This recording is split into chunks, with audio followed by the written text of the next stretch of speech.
All right.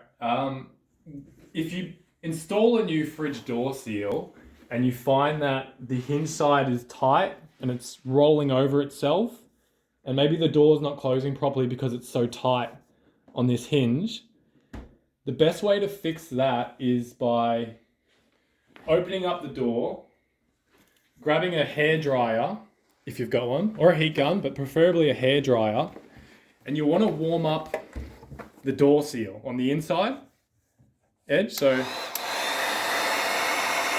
give it a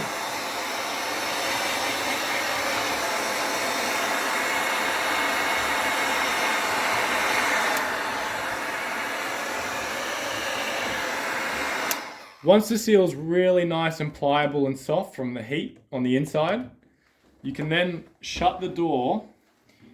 And the idea is you want to get something like a ruler or cardboard or just something thin that you can slip in. So you open the door and you slide it in where it's rolling over. So that area there, just like that. And then you want to apply more heat. So you grab the hairdryer.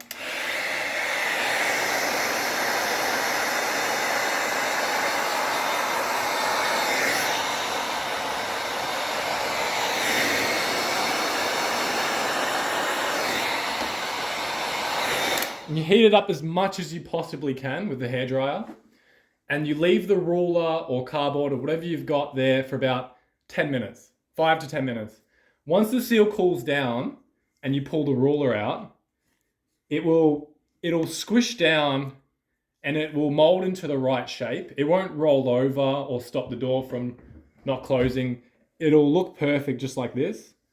If you're having trouble finding something to squish in, you can use something to help, like a spatula or something really thin to pry in there and then open it up a bit so you can get something behind like that. You can then heat it up, sit it for 10 minutes, and once you remove this, the seal will squish down and it will be perfect size for this hinge.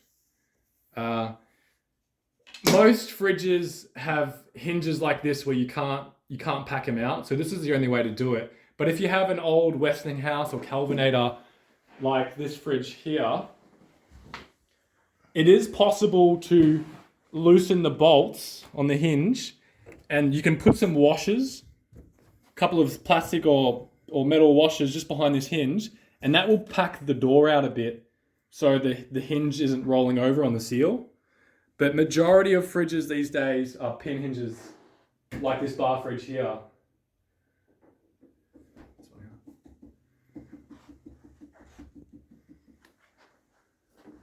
So the only way to do it is by getting something in that corner. You have to make sure the seal is sitting flush as well when you heat it. If it's not flush, like I said, you can use something like this to help get it into the right shape. And then heat it up, sit it for 10 minutes, and it'll fix the problem that you're having. The seal will squish down and it'll be perfect. If that doesn't work and you still need help, you can give us a call or an email. Thank you.